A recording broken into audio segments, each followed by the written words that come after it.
This podcast is brought to you by Legend Comics and Coffee in Omaha, Nebraska, located in scenic downtown Benson. They got a new location. It's absolutely gorgeous. Check it out. And by listeners like you. Go to Patreon/Two-Headed Nerd. Become a patron. Support this show. Once, they were two best friends managing a comic book store. But when an innocent blood oath went wrong, the two found themselves trapped in the same body, imprisoned in a strange pyramid made of long boxes, buried deep below their hometown, where they are doomed to discuss comic books until the end of time. They were once Joe and Matt. Now they are known as the Two-Headed Nerd.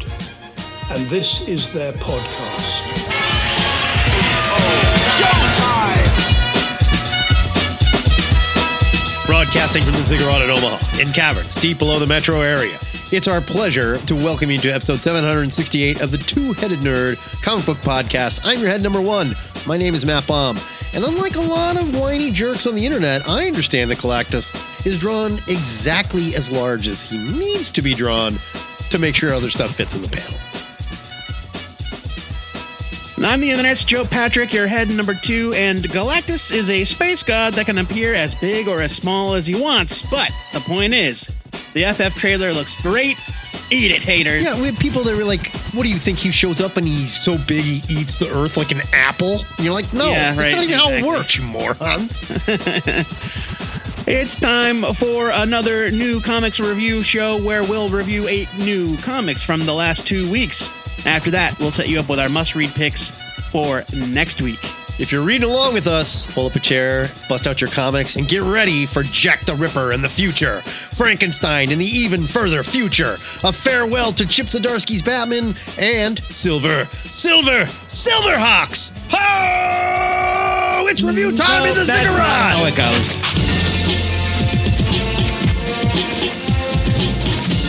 And just because we're trapped in an underground cavern living in an actual pyramid made of comic book long boxes doesn't mean we don't have rules. Each comic we review is rated using our 3-point scale of buy it, skim it, or leave it, and in the end, we pick the best comic from this pile to add to our THN permanent collection.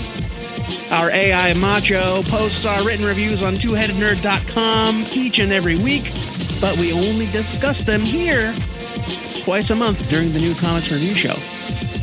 Macho, fetch our review comics, please. That's good. You've been yelling at him lately, so I'm glad you're chilling out. Well, it's more out of excitement than anger. I'm not mad at Macho. Your tone is appreciated, Sir Joe. Here are your review comics from the week of Wednesday, January 29th. We begin our reviews with The Seasons, number 1 from Image. It's written by Rick Remender with art by Paul Azaceta. I'm going to go with a hard C on that one. Okay, bold. Colors by Mateus Lopez and letters by Russ Wooten. It's 40 pages for $3.99. So the solicit behind this one would have you believe this is a horror story. In fact, they go into making a big thing out of boundary breaking horror and how this is a huge one for boundary breaking horror fans. I did not get a lot of horror, but there's definitely something odd going on here. I think it depends on your definition of horror. If you're looking for traditional horror, like slasher stuff, Well, or this is not monsters, traditional, no. Joe. It's boundary breaking. Yeah, but it's horror. It's more like unsettling, creeping dread kind of stuff. I think so. Like absurdist horror almost. It's sure, yeah. It's something. But it's horror in the same way Return to Oz is horror. I suppose. From the 80s. I suppose. But as the title suggests, we are dealing with summer, winter, spring, and autumn. They're all sisters, the daughters of the world-renowned Seasons detectives. It's fun, right? I love that. 10 years ago, their famous parents disappeared, left to raise themselves. The sisters formed an unbreakable bond. Now that bond is tested as the sisters fall prey to sinister forces. This one is wild, super wild, and it opens with a news report that sets up the level of bizarre mystery going on in Neo Cairo. So we're talking future here, right? And it had kind of an Akira feel to me. I mean, I suppose, yeah. Yeah, I mean, some kind of future. It's certainly not futuristic, but No, not futuristic, but when you say Neo Cairo, that insinuates that there was a Cairo. It means new. Yeah, So. and now we have a new Cairo. So that's what I'm going off here. Advocate's art does the rest of the work here, though, showing strangely smiling people, while an even stranger, larger-than-life clown just gently wanders the streets with these massive strides. Yeah, Later, we'll see the entire procession. The clown is part of the... And you the start to realize that there's definitely something bizarre going on here. On, I guess, the surface level, presumably innocent, and everyone's kind of happy about it, but everyone's also kind of confused, and something super weird is going on. We do meet Spring, the first daughter here. She is wonderful. She's pure chaos on a moped, trying to deliver mail and talking to a goldfish in a goldfish bowl that's on the moped with her, which is nuts. But hey, here we are. Sure. The story unfolds like a steampunk Mary Poppins from there. It's just insane, but kind of in the best way, and the art is perfect for the tone. There's a Wes Anderson meets Miyazaki kind of style to the action as Spring chases her letter through town, and it's wonderful. I have no idea what it has to do with the story, and like I said, I'm not getting a horror vibe here at all yet. I don't know what is happening in this first issue. I'll be perfectly honest, but I do think this creative team keeps it mysterious and interesting enough that I want to come back for more. And I just found this captivating. I had a ton of fun with this. I'm giving it a buy it. So if you read the stuff in the back, you'll see that Remender kind of compares it to, like, he had been reading a bunch of like Winsor McKay, who did Little Nemo and Slumberland. That makes a ton of sense. Yes. And so it's sort of that, like, hey, this is a story about kids. And you're like, oh, this is way scarier than any kids thing that I would. Yeah. Like Roald Dahl's The Witches. Like, that's a terrifying book for children. Right. On the surface, it's a children's scary book. But if you're an adult reading it, you're going to be like, there's some really dark stuff going on here. It's got frightening elements, especially when you consider that there are kids involved, but it is much more like dream-like, psychedelic kind of stuff. Yeah. It's fun. It's a lot of fun. The art is gorgeous. This is a buy it from me. Don't go into it with any baggage about horror. I feel like that's what I'm saying. Like, don't let they should not have put it. They probably should not have put that in the solicit at all. It doesn't need it. But it does have frightening elements, and I can see where they were coming from in that regard. Sure. But yeah, this is a buy it. It's really fantastic. I don't know what's going on either, but that's kind of the point. This is like one of those times when the solicit should just say, hey, it's Rick Remender. Just trust him. I mean, I guess so. Yeah, sure.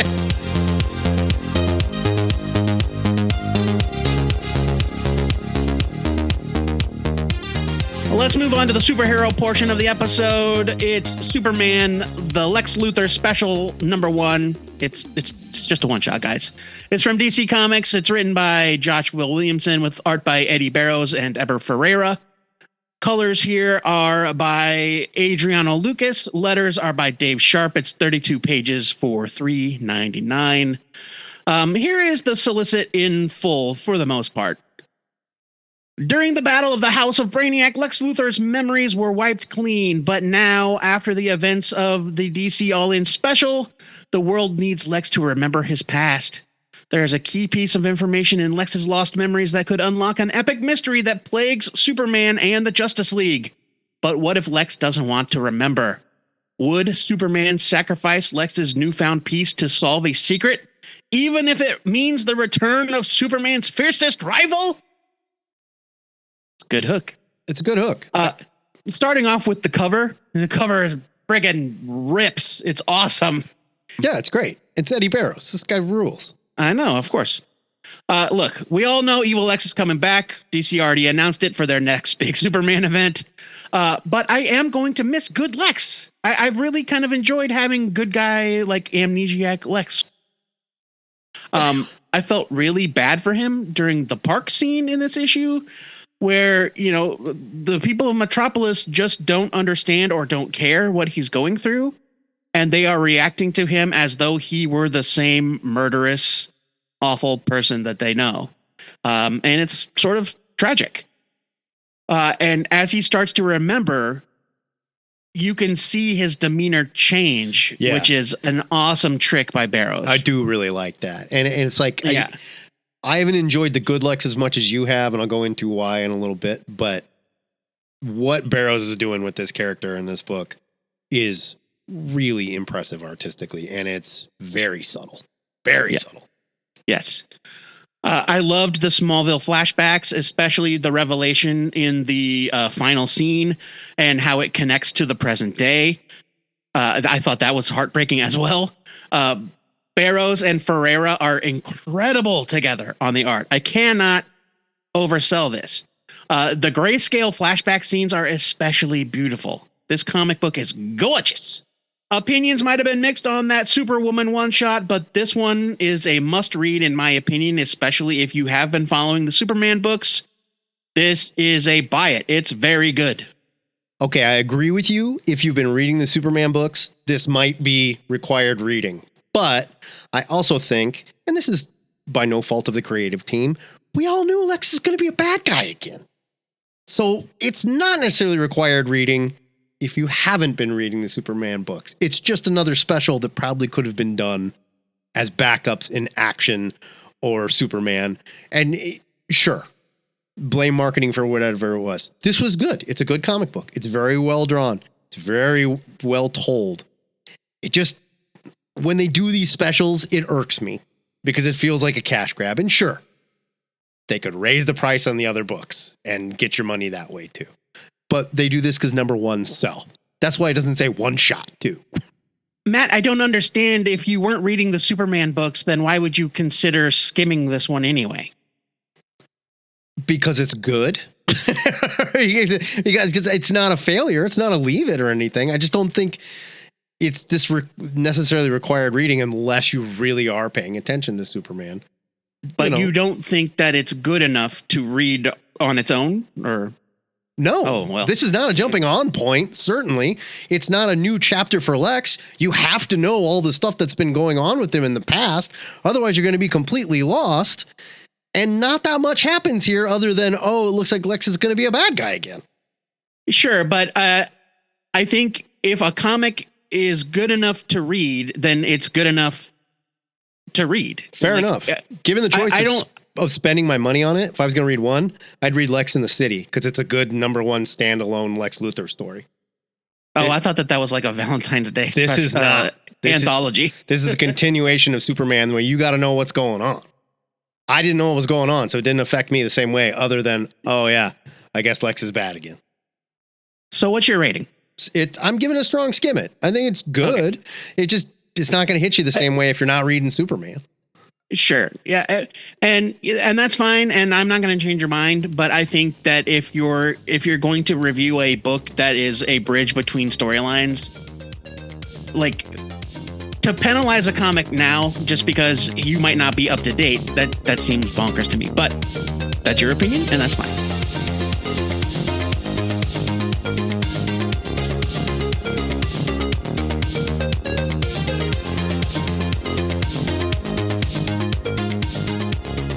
Next up, we've got Ripperland, number one from Dark Horse, written by Steve Orlando and John Harris Dunning. Art and cover by Alessandro Oliveri. Colors by Francesca Vivaldi. Letters by Fabio Amelia. It's 32 pages for $3.99. The story here is very high concept, and it expects you to, just allow that concept to wash over you, I guess. The year is 2188, and Jack the Ripper has returned to London for the last century. A shattered post-Brexit England has operated as a massive Victorian theme park in exchange for American military and financial protection. Thanks a lot, Boris Johnson. Yeah, but when an American muggle's grandson is killed in the heart of London, the delicate status quo is threatened. If you don't read that solicit, like I didn't before I read this, and you just go into it, you will be completely lost until midway through the book. I mean, to be fair, I do think that the high concept of something to do with Jack the Ripper in the future was pretty apparent from the start. Well, sure, but why? Right. No. You're right about that. That's the thing. And then you finally get to a point where a police chief narrates everything out. Like, here's the history of what happened. By the way, in 2188. Right. But it's a conversation, of course. You know, it's Right, like one of those narrative, like, well, now let me bring someone up to speed who maybe isn't around but witnessing this. And the person I'm partner, talking to I'm knows glad you everything. woke up from your coma. Right. Let me tell you everything that's happened. But in this case, the partner knows all this. We're just saying it out loud for you. Right. Me. Yeah. Right. To nobody in particular. Right. And like, look, it's a very high concept idea, but I just kind of find the concept that like the entire island of England decided, fuck it, let's all be sex slaves for tourists.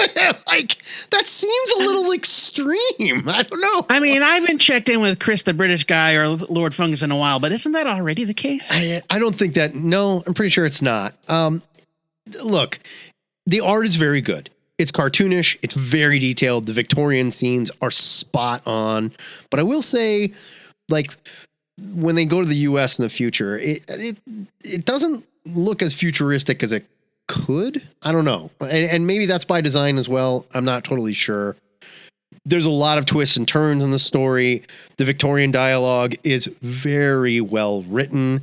I just think the premise is a little too high concept. Maybe that's a me problem, but I found it a little hard to swallow. I'm gonna give this a skim it. Yeah, because it's not bad, but it's just hard to believe that everybody in England would be like, yeah, we're on board. Like, let's do it. Yeah. I mean, it's like, hey, you know, not to compare it to anything that's happening in America in the present day, but if everybody in America, as a result of the current political climate, decided to agree to become Westworld employees. Yeah, no, basically that's it. It's like Westworld. All at once. And we all started dressing in our rootin' future robot cowboy outfits like Brave Star. It's Westworld minus the simulation and the robots. Yeah, this is a skim it. I agree with you. The art is very gorgeous. I really enjoyed the art. It's and cool. I love Jack the Ripper. I mean, and I love a high concept Jack the Ripper thing. But there's just a lot of weird ideas that I don't think are fully fleshed out. Yeah, and maybe we'll get it later, and it'll maybe be explained better. But it's not there yet. Maybe Not quite there. I don't know.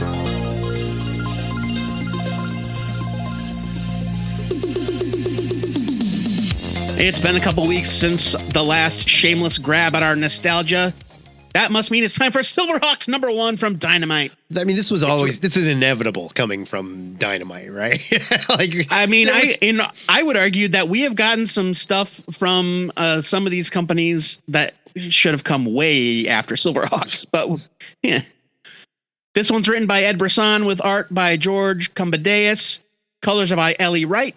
Letters are by Jeff Eckelberry. Main cover by Lucio Perillo. 32 pages for $4.99. Here's a snippet of your solicit. In the nearby galaxy of Limbo, the deadly mob boss Monstar has escaped from his confinement on Penal Planet 10, and he's looking to take revenge on everyone who put him there. To recapture Monstar and his gang of super criminal associates, Commander Stargazer must put his retirement on hold and assemble a new team of his famed bionically enhanced law enforcers, the Silverhawks.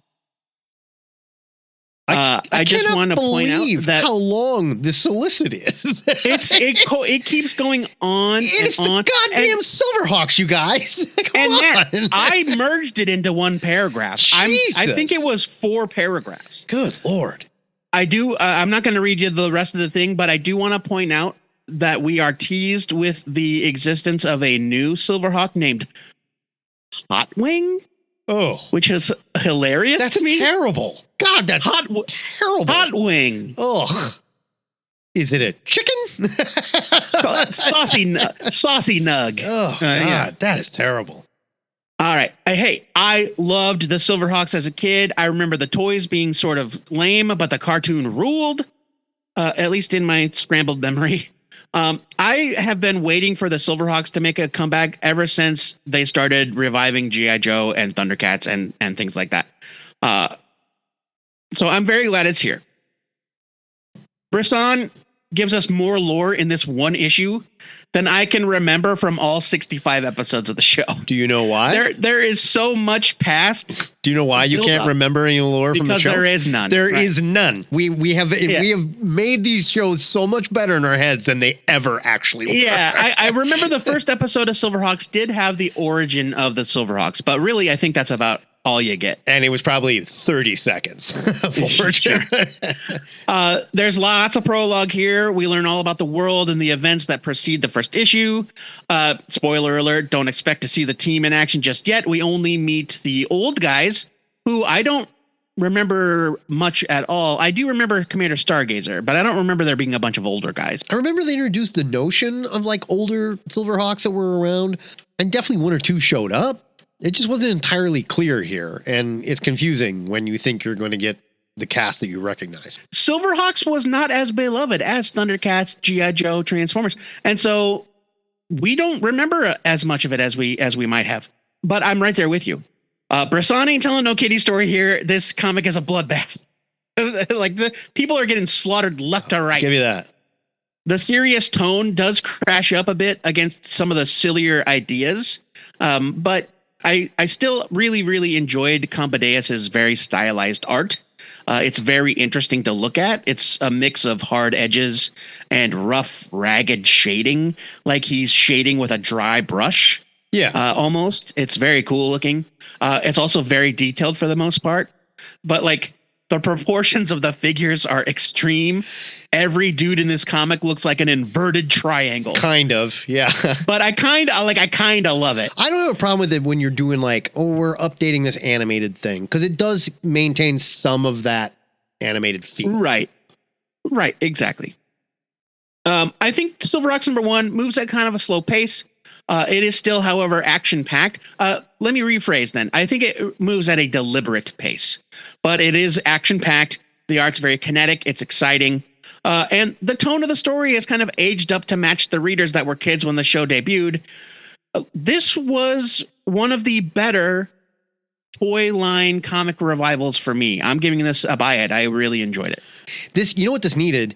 This needed that panel where everybody walks in and their names are above their head with a one sentence thing like, Ironhawk, he was hard as nails back in the day, but he ain't what he used to be. You know, something like that, just so we could separate who this group of Silverhawks is compared to the ones we're going to meet that we know, right? Because it wasn't entirely clear. And I applaud them for giving us some background and going for, you know, the origin of the Silverhawks, which is, like we talked about, kind of a blank slate. That's great. But no, I agree with you. We needed more on these characters for sure. Yeah. And maybe a little less on that build up and more of like, here's the Silverhawks you remember, right? Because I don't know, this isn't bad. Like you said, it's action packed and it's good setup. And at the very end, we finally get one of those Silverhawks that we do recognize. I liked it. I think they could work on the pace a little bit.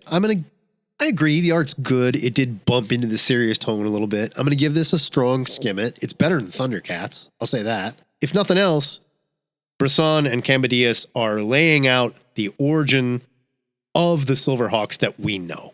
The only thing that suffered from was tell me who these characters are, because they're obviously not the Silverhawks I know. 100%. Totally agree. And the book is called Silverhawks. You know, it's fair. It's like, it's the X-Men. Here they are. You've never met any of these guys before. Like, what?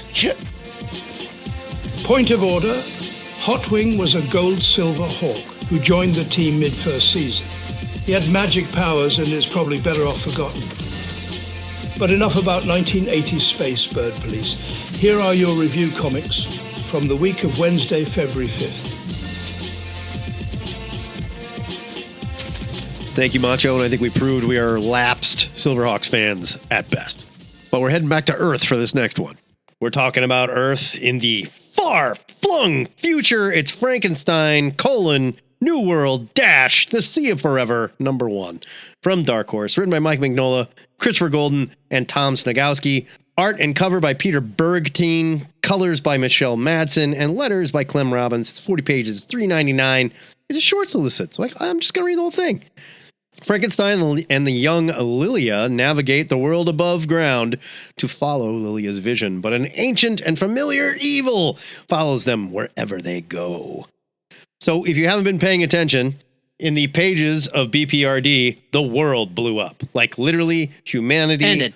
Lost. The frogs came, and when they came, it was bad. And when I say frogs, I mean they were giant frogs, and they were demon frogs. They ruined the world, and humanity was killed. The end. Well, maybe correct me if I'm wrong, but I thought that Hellboy and the BPRD sort of like, it says in the solicit that they gave their lives to save this new world.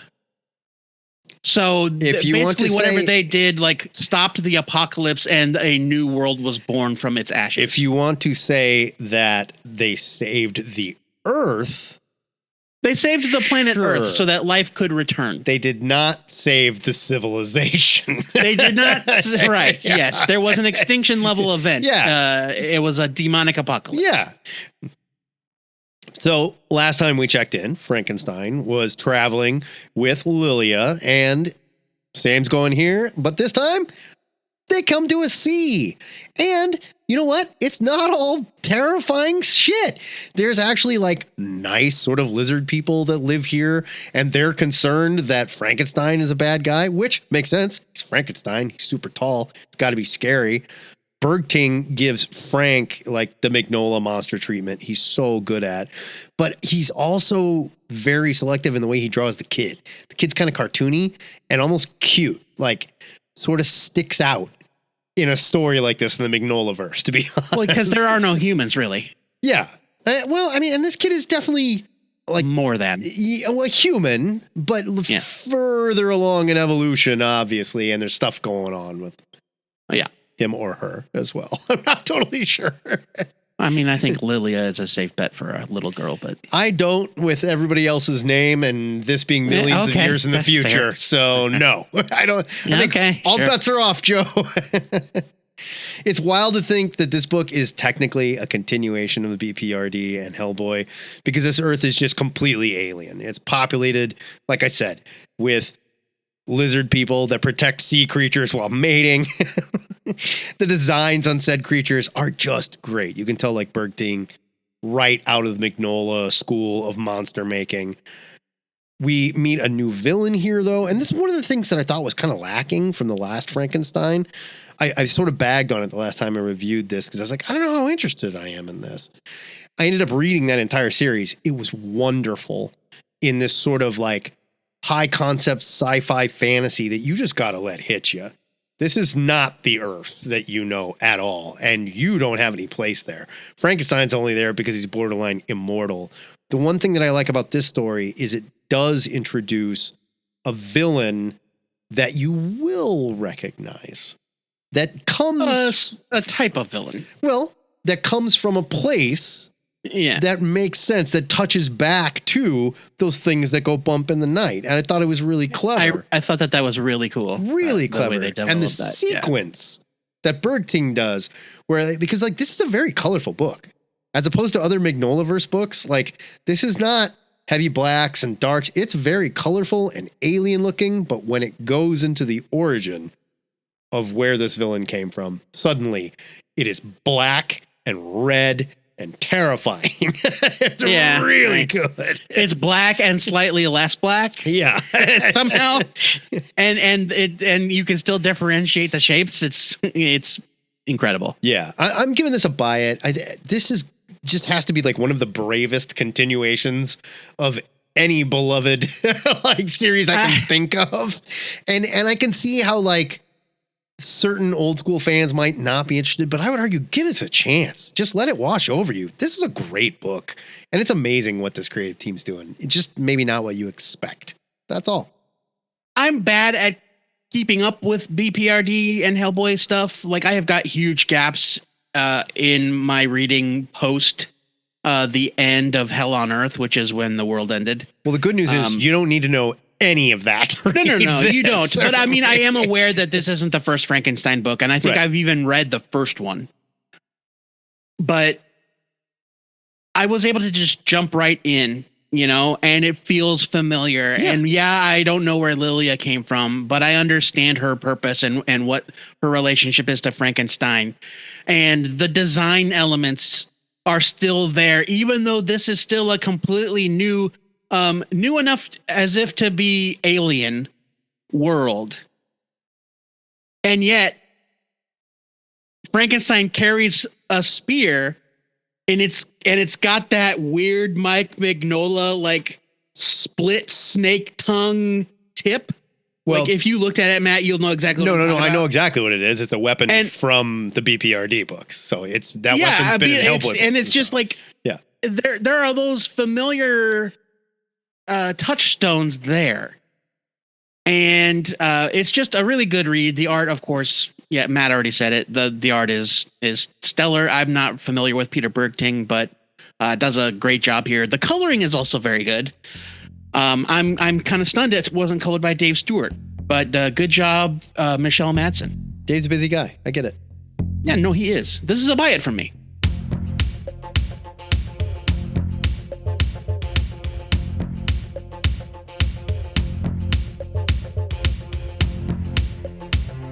Well, Chip Zdarsky's run on Batman was pretty hit and miss with me, but he's going out with a bang this issue. This is the finale of the Zdarsky run on Batman. It's issue 157 from DC Comics. Written by Chip Zdarsky, with art by Jorge Jimenez and Tony Daniel. Colors are by Tomu More. Letters are by Clayton Cowles. It's 40 pages for $4.99. Just like with Frankenstein, I'm just going to read you the entire solicit because it's very short. With the Court of Owls' plan revealed and the city in chaos, Batman must find the strength to fight a war on multiple fronts and save Gotham from disaster. The fates of Jim Gordon, the Riddler, and all of Gotham rest in the hands of the Dark Knight in a climactic issue so big, it takes 2 superstar artists to bring it to life. So, last issue, Chip and Jimenez, or Daniel, I forget who drew it, revealed the true identity of Commander Starr. And he is a favorite in the Ziggurat. I love the character. I love this character. No spoilers. Don't even ask. I kind of hate that they turned the character into Commander Starr. I mean, he's not Commander Starr anymore, but and it was such a satisfying reveal too. And so, of course, the final fight with Batman in this issue is incredibly brutal. They do not pull any punches here. There's lots of moving parts in the story. Chip brings most of them to a satisfying conclusion. I don't say that to mean that he doesn't answer some things. More like there are some plot threads that are going to continue. Yeah, it seems that way. For example, the current commissioner of Gotham City. Ugh, I'm so done with it. I'm done with Vandal Savage. We'll see what happens. Like, I don't know. We'll see. I'm done with it. I mean, getting Vandal Savage out of power wasn't what this story was about. So putting him in power was silly to begin with. So, well, you know, it's strange credulity. The art by Jimenez and Daniel here is incredible, and the two come together seamlessly.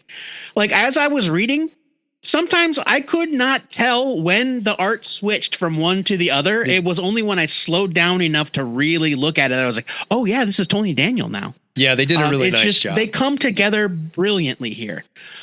So many amazing artistic moments. Early on in the issue, Batman ejects himself from the Batmobile and fires his grappling hook into the air. It's a cool, very cool panel by Jimenez.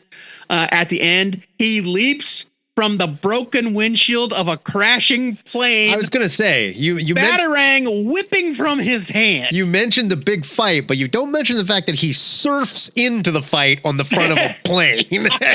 It's so cool. I did think that there would be more of a conclusion to some of the ongoing ideas, as I said, like Commissioner Vandal Savage, but they're sticking around. We'll see if Hush 2 starts next month. So, oh, great. We'll see if Loeb and Lee are running with it. I kind of doubt it. At least we do get some closure on the supposed half brother of Bruce Wayne. It ends in the exact way that you were probably expecting it to. Yeah. I mean, it was kind of fun as a plot point just to like tear Bruce down. But hey, this feels like kind of a turning point for the character. Like it actually ends with Batman almost like growing as a person and deciding to become a better kind of man and a better kind of hero. But will any of it stick? Will anybody follow up? I don't know. Again, I kind of doubt it. As I said, Zdarsky's been hit and miss for me, but his hits have been big ones, and I absolutely loved this final arc. This is a huge buy it for me. I really loved this last storyline. Yeah, this is great. This is a buy it. It's a very good superhero romp starring Batman. I think there's a much larger conversation to have about Zdarsky's Bat Run. I would love to do that on the Gang Hang this week. We're just reviewing this. But that's not what we're doing here. No, we're just doing this comic right now. And for all the reasons you said, it's gorgeous. And when Zdarsky focuses, I'm not saying he was like unfocused when he's writing, but when he focuses and has to get a job done, like this is your final goddamn issue. we can get a really strong issue out of it. There were just so many others that were kind of, what are we doing? You know? And I gotta wonder if he couldn't tie certain things up because he didn't have a way to tie them up. Like maybe there was too much. We don't need to wade into conspiracy. Maybe there was too much thrown into the pot. You know? I think Joe, does he still have a robot hand? Does Batman still have a robot hand? I ask you. No, that was dealt with. He got his natural hand back? He got, I mean, not his original natural hand, but yeah. Okay, I missed that. Yes, you did. That he did get his hand back. Yes. This is a very good standalone issue. It's a perfectly good finale. I agree. It doesn't solve some of the things that I wish they would have cleaned up before Zdarsky was gone.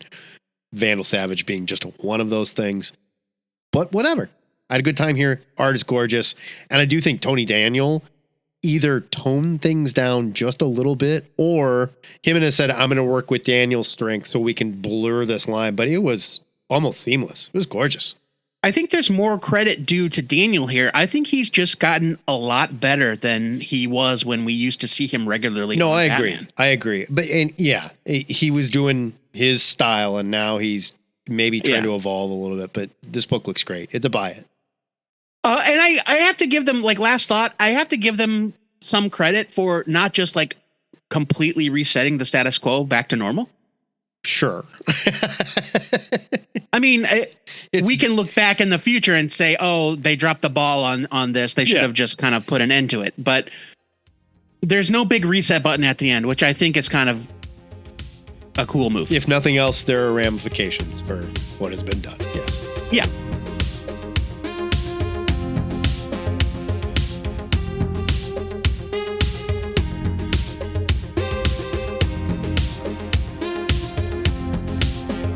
If you've always liked Luke Cage, but you wish he had a beard, well, have I got the comic book for you. It's Power Man, Timeless, #1 from Marvel. It's written by Jackson Lansing and Colin Kelly with art by Bernard Chang. Colors by Marcelo Maiolo. Letters by VC's Travis Lanham. And cover by Andre Bresson. 32 pages for $4.99. Here's your solicit. He is unstoppable. He's indestructible. He's incorruptible. And he's immortal. And he's utterly alone. He's Power Man, ripped from the breakout story in Timeless. The god-slaying, gamma-powered, iron-fisted sentry from the future, Luke Cage, arrives in the modern Marvel universe, only to discover a foe and a mystery that will challenge even his incredible abilities. That's a lot of adjectives that normally apply to other people. Well, we got to keep in mind this Luke Cage. No, that's a joke, Matt. We're going to get there. Right. If you were paying it, but I mean, this is a good segue. You got to pay attention to some stuff to know what's going on here, because this is not a Power Man story. This isn't Luke Cage walking around, sweet Christmas, whatever. No, this is far future Power Man who beat up the Hulk and got his powers, who killed the Fist of Khonshu and got Moon Knight powers, who, like, he went through a lot of shit. He's the Iron Fist right now too. It's a Luke Cage story in the same way that a story about the Maestro is a Hulk story. Yeah, this is very similar to the very different Jason Aaron Avengers story where Moon Knight went nuts because he thought he had to protect the world from a threat. And so he literally took all the Avengers powers and like was running around with Thor's hammer and stuff, you know, and like became the Sorcerer Supreme, all that stuff. The good news is they got the right artist for the job. Bernard Chang is just awesome here, and no one should draw a Luke Cage flying through space, smashing meteors, crackling with energy. But this guy, it looks great.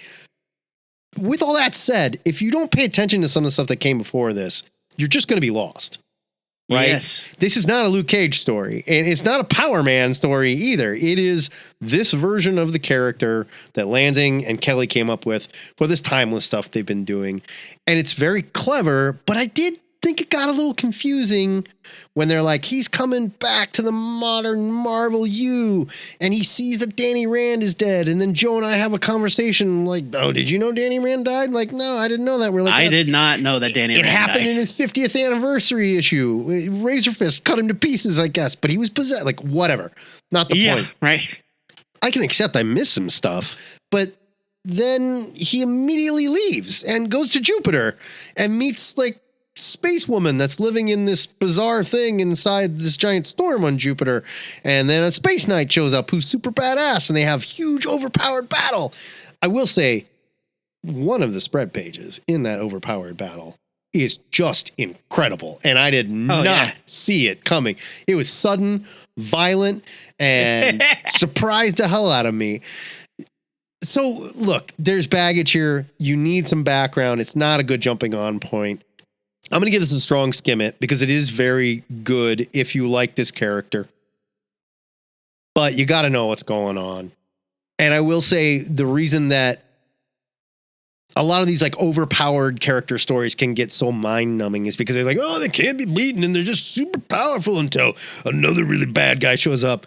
Lansing and Kelly packed this with enough surprises, specifically the violent thing that I'm talking about that I did not see coming. That was still fun. Yeah. It's a strong skim it for me.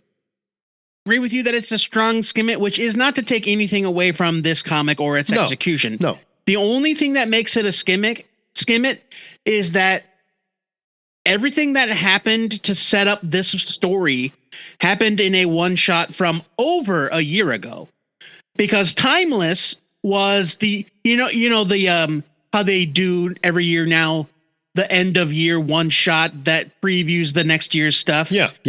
Timeless was that year's. The one we just had with Cable and Bishop was called Time Slide. Totally different. And so if you didn't read that, and then also the Danny Rand stuff is kind of out of nowhere, you might be a little lost in the sauce is a phrase I found myself repeating over and over. It's like, oh man, I'm really lost in the sauce here. Yeah. But as is my normal method here on the Two-Headed Nerd, when I'm reading a comic book that's got a lot of context that I don't have, I let it wash over me, and I found myself really enjoying it. It's just a fun, badass, cosmic space story about a version of Luke Cage that's too powerful for his own good. Yeah. And he's trying to prevent something bad from happening, only to come to Earth and find out, oh shit, well, the thing I came back to prevent isn't going to happen because the guy's dead. So, well, sort of. I didn't quite. Sort of. Right, I didn't quite get that part. It was like, wait a minute. Yeah. Well, what? Like, wasn't it that he was coming back in time to stop Danny from becoming the whatever? He was to stop Danny from being corrupted. Well, he comes back and Danny's dead. So what's he going to do? Danny's coming back. He goes to Jupiter to fight weird space aliens. Yeah, but Danny's coming back as the Ghost Fist. So don't worry. The Ghost Fist. Yeah. There's a lot going on, you guys. Dig this real quick. Timeless #1, December of 2023. Right. So it came out at the end of the year, advertising the storylines for 2024. Yeah. And then Time Slide came out in December of 2024. Yeah. I think the Time Slide one shot did set up this story a little bit. There were so they saw the Cable and Bishop they saw Luke. Just like Timeless sets up the storylines, they saw a thing with all this list of things that could things that are going to happen, right? Yeah. And so we got a peek at whatever's going to happen with Danny Rand in a peek. That's how we know that it's going to be the Ghost Fist. Yeah, exactly. Yeah. Anyway, we can debate it till we're blue in the face. The bottom line is it's confusing as hell if you're not completely up to date, but it's so well told and so well drawn that you're probably going to have a blast reading it anyway. And that is a strong skim it to me. Yeah, it's just wild. This timeless shit. It's like, it almost feels like it's supposed to be more important, but it's not more important. It's certainly not. It's like the Infinity Watch stuff. It's like, right. You'd think the fact that the Infinity Stones are now human beings should be a big deal. Well, yeah, but we saw like you can have nobody gives two shits. You can have the most powerful weapon in the universe, and then some alien can just come and whip your ass. Whoop your ass. Yeah. Yeah. Okay, then why have it?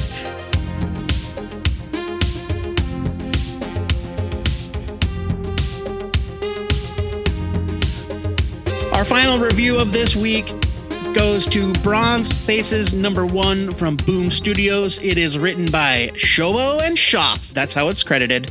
Their last name is Coker, Coker. Coker. Art is by Alexandra Tefenki. Colors are by Lee Loffridge. Letters are by Hassan Otsmane El-Hau. Cover by Schaff. I didn't know Schaff was a double threat because that cover is fucking gorgeous. It's really good. It's 32 pages for $4.99.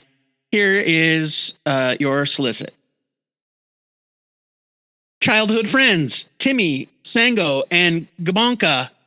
Bonka? I'm not sure how to pronounce that. I apologize. Reunite on the eve of the British Museum's historic purchase of the world. God damn it. I'm going to start it again. Childhood friends, Timmy, Sango, and Gabonka reunite on the eve of the British Museum's historic purchase of the works of Timmy's father, the seminal Nigerian artist Adewale Balogun. But what the museum is heralding as a triumphant acquisition, the trio see as nothing short of brazen cultural theft. Emboldened by a night of drinking and shared outrage, they concoct a bold scheme to steal back the artwork themselves.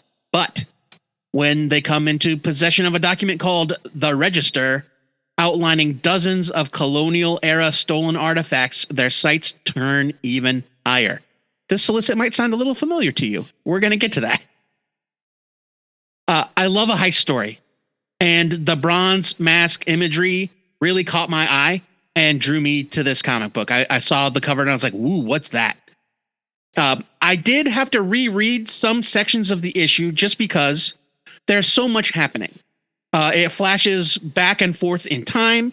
There are a lot of names thrown at you. I had a tough time parsing the relationships between the main characters at first because, like most of you, I did not read the solicit in advance. So here's the outline. Timmy and Sango's families were very close when they were kids. Rose, whose last name is Gabonka or Bonka, Gbonk, was the daughter of a family that sent her to live with Timmy's in order to have a better life. So the three were raised together up to a certain point. Once you've got it all straight in your mind, you're going to get sucked in just like I was. Don't you think there was kind of like some purpose behind that, though, to demonstrate like, look, these two are family, but it's definitely different types of family. And until we tell you what's going on directly, it won't make as much sense, but then it does very quickly. You know what? I'm going to spoil a little bit here for you. And the reason why I had to go back and reread is because I thought that with the exception of Rose, who I knew was from the outside, I thought Timmy and Sango were siblings or cousins up until the point that they had sex. And then I was like, well, that's not right. Well, Joe, don't tell them how to live. You still don't know for sure. Okay. So I went back and I read it again and I'm like, oh, okay, I get it. So they're different types of family, but none of them are blood related. No, exactly. I think that's exactly what they were trying to convey. Like, yeah. They grew up together. There is a romantic relationship here, but they're still family as well. There's not as much romantic relationship here, which makes that even more interesting. They're sort of a found family and with different levels of closeness. Yes.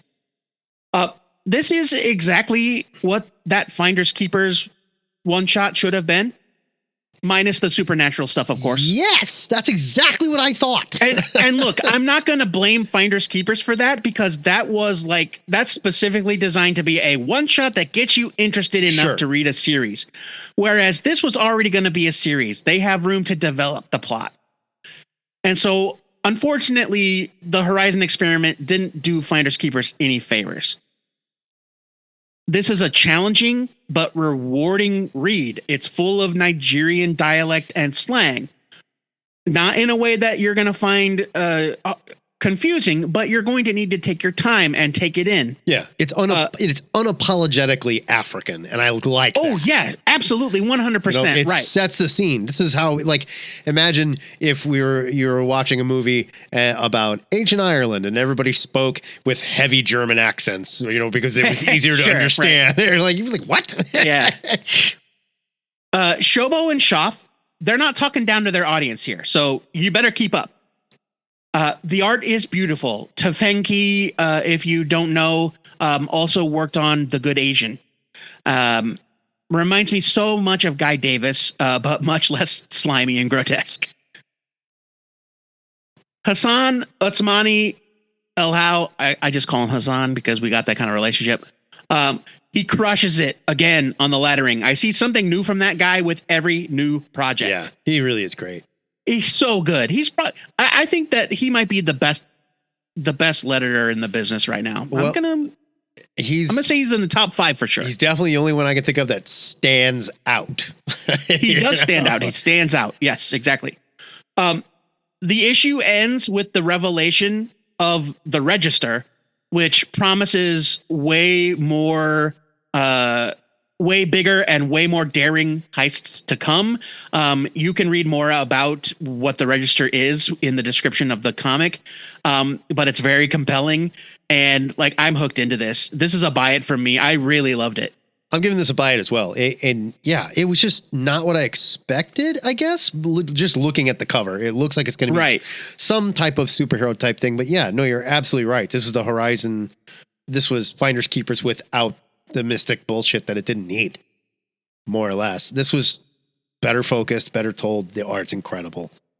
And yeah, unapologetically African. So get ready for it if you're not. I think it's interesting because it is a story that we just experienced from a totally different point of view that also wasn't just necessarily replacing a character that would normally be white with this character, right?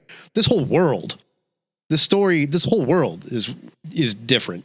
Not world, but this whole setting, this whole country where the story takes place in. If you are different. American, this is a completely unique setting to read a comic book about. But it's a buy it. They have a very unique voice. They're doing something that is not on the stands, and I think it's important, and the art is incredible. It's a buy it. It's really good. This Tafengi guy is super talented. He's great.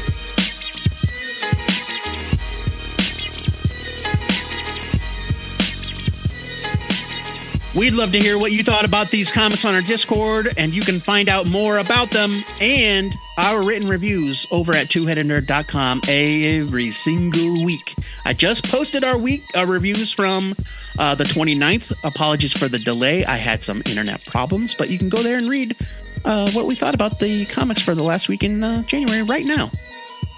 Matt, review time is over.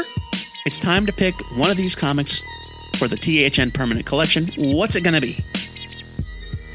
Bronze Faces really stood out for me for all the things we just talked about, but if there was one comic that was also doing something that doesn't quite fit into what you normally expect from a comic book on the stand, it's The Seasons. I think Rick Remender is just so good at coming up with these crazy ideas.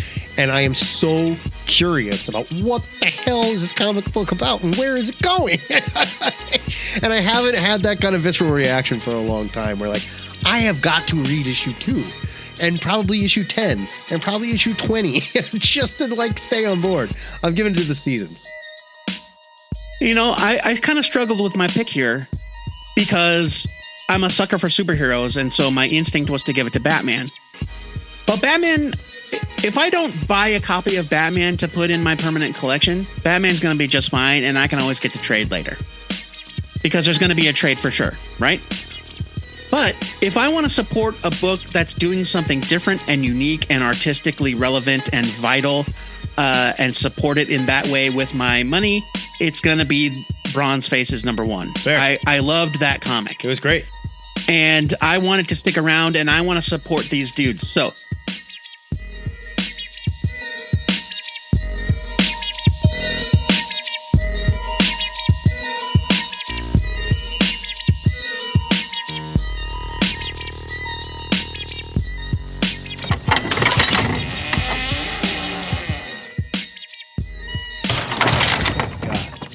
It's time to head to the THN Sanctum Sanctorum to make our must-read comic picks for next Wednesday, February 12th.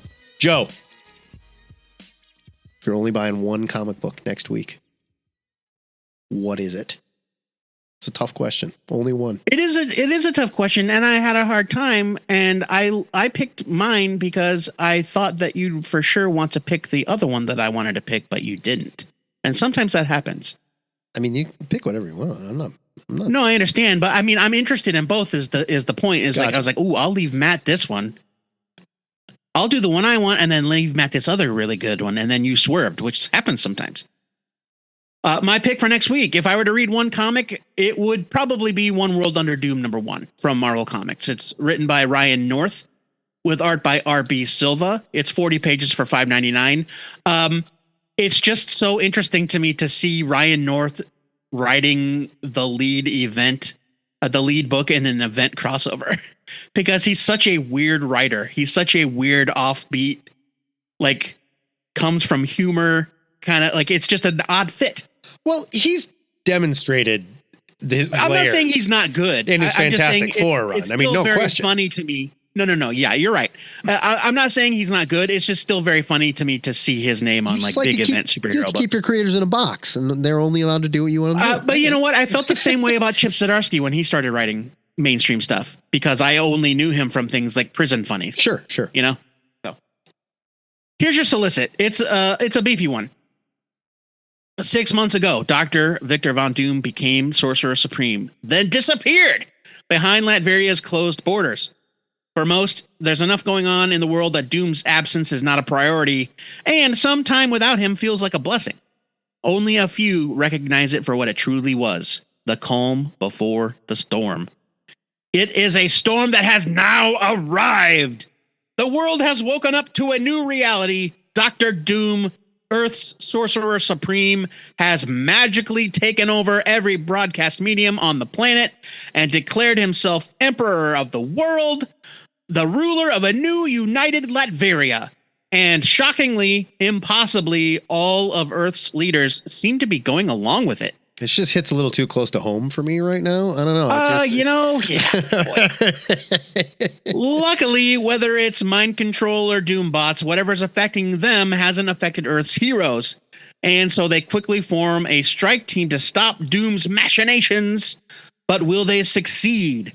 And what happens when some begin to welcome their new emperor with open arms? Ooh, clamoring for one world under Doom.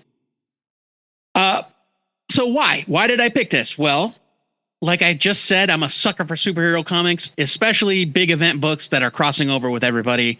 I feel like we've been waiting for this one for, 6 months. Seeing the Marvel U build to this has been a ton of fun. I loved the Fantastic Four lead-in that I reviewed on our website last week, Fantastic Four 28. And I love a story that kind of flips the script on heroes and villains. Doom is in charge, and the good guys are now outlaws. It certainly doesn't make him a hero. No, right. But I mean, it changes the landscape. Yeah. The worm has turned, sure, so to speak. So yeah, I'm very excited to see where it goes. We all know that Dr. Doom ruling the Marvel Universe cannot be sustained for too long, so I'm on board for the ride. Of course. So you thought I was going to pick Green Lantern Corps #1, and I'll be honest, I did not love the lead-in with this Green Lantern Fractured Spectrum, so I'm going to read it, but I'm hesitant. You're right about that. We shall see. It was not my favorite Green Lantern comic. Instead, I'm going with Bug Wars #1 from Image Comics. It's written by Jason Aaron with art by Mahmoud Asrar. It's 48 pages for $4.99. Here's your solicit. Slade Slaymaker is a kid from Alabama. Really? That's his name? Yeah, Slade Slaymaker from Alabama? Suddenly lost in a vicious world beyond his imagining, a world of marauding ant armies, spellcasting spider witches, and beetle-riding barbarians. The same world that saw his father eaten alive by insects now plunges young Slade into the middle of a brutal bug war to decide the fate of his family. So imagine Sword of the Atom, or right? Okay. in your backyard. I looked at this comic. We got an advance copy from Image just as a like, hey, check this out. Yeah, I read it. I have looked at it 3 or 4 times without actually reading it. And so what came to me immediately is like, this is Sectar with F words. Yeah, well, Sectars with F bombs and considerably more violence and better definitions of what the people are doing and what the bugs are doing. Yeah, but I did not know until you read this solicit just now that it takes place on Earth. Well, I mean, I haven't read. Basically, I'm not going to spoil anything, and I'll review it. But you read the solicit though. Sure.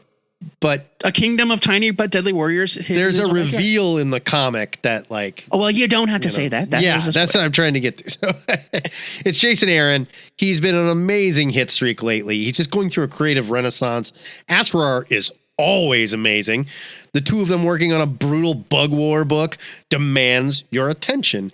It is so violent. That's the only spoiler I'm going to give you. It's very and also full of cursing. And if you're like me, you'll be listening to classic grindcore favorite Insect Warfare while you read this. I hope this creative team were grindcore fans too, and this inspired them to make this comic. This is going to be good. I'm excited to read. Oh yeah, just a bloody violent mess. And then I've kind of put off reading it for some reason, but I should jump on it because it sounds amazing. Excelsior! Oh. That is it for THN 768. If you dig our new comic show, check out our YouTube channel where you can subscribe to all of our shows separately. We got a back issue show and we've got a gang hang, or you can listen to them as podcasts on YouTube Music. You can also just, sign up for the podcast and get them all in one feed. It's your call. We make it easy. Hey, I hear we've got some new content coming to the YouTube channel. We do. We're going to be posting interviews with creators. I just talked to Matthew Rosenberg. Watch for that. That's going to be a YouTube exclusive because we're trying to push some of you jerks to give us a little thumbs up or a like or share something on our YouTube, all right? So, hey, make the jump. It's worth it. In the next exciting THN episode, we are doing the back issue show, and in honor of Chip Zdarsky's Batman run ending, we're going to talk about the final issues of several other long runs. But it's going to be fun. We're doing finales. It's going to be great. Join us for that. If you need more THN before that, join us for the THN Gang Hang on Saturdays at 11 o'clock Central. Check out our Discord for details, twoheadednerd.com/Discord. Now, you'll notice there's no ads here, and that's because THN is a listener-supported podcast. It would not be possible without the generosity of donors like our patron, Sarah King. If you support the show like Sarah and our other 3 female listeners, you can hear this week's extra where I'm asking comic writer Matthew Rosenberg your listener-submitted questions. All you got to do is sign up to be a patron over at patreon.com/twoheadednerd and donate $1 measly. That's ridiculous. Who even asks for $1? Homeless people don't even ask for dollars anymore. To be clear, you can donate more than $1 amount. Please do. And I keep saying we should just ask for it. And we appreciate you for it. Before we go, our weekly shout out goes to Hollywood darling James Gunn, who took a break from his busy schedule shaping the future of DC film and television to help us settle a debate. If you're curious to know what I'm talking about, check out our recent posts on the Blue Sky, or tune into the Patreon Extra for our next new comic show in 2 weeks. Word to you, Jimmy G. Until next time, true believers, remember to pre-order your comics, or your retailer might tell everybody there's no girls allowed on your podcast. And that's just not true. We want way more female listeners. Please, ladies, join us. We're friendly. Come on. This is a two-headed nerd. I like to think that they're out there, but they're just not, vocal. Maybe they're just quiet. Maybe they're a lot quieter than these mouthy dudes we hang out with all day. I don't know. A lot of mouthy dudes. This is a two-headed nerd signing off. So many mouthy dudes.